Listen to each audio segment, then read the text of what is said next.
How do we lose body fat? We've all had our goal of losing 5 pounds, 10 pounds, 20 pounds, but where does this fat go when we lose it? So it's actually a pretty complicated process that your body goes through, but I'm gonna try my best to keep it super simple so that you understand. I do wanna clarify though that your fat does not turn into muscle, okay? So fat is one thing, your fat cells is one thing, and then muscle is another thing. You need to burn fat and you need to build muscle. Two separate things, two different processes that your body goes through.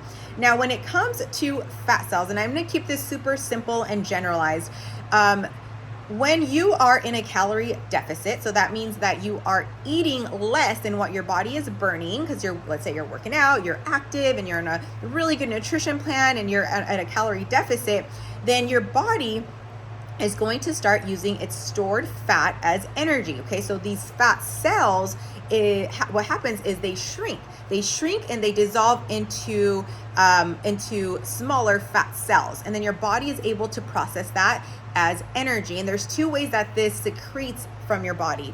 One way, CO2, which is through your breath. So yes, we're actually breathing out our fat cells.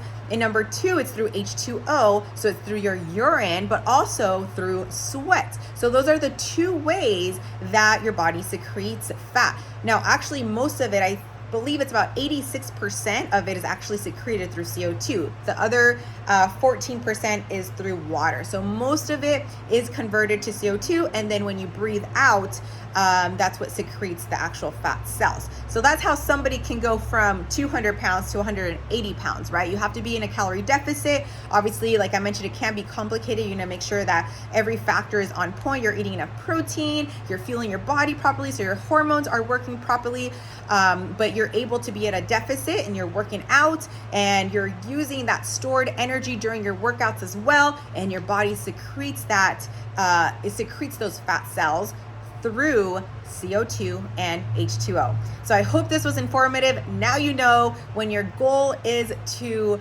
lose fat, this is what your body is going through. This is the process that it happens. Your cells, they actually shrink, and your body is able to mobilize it and use it as fuel and energy, and it secretes through CO2 or H2O.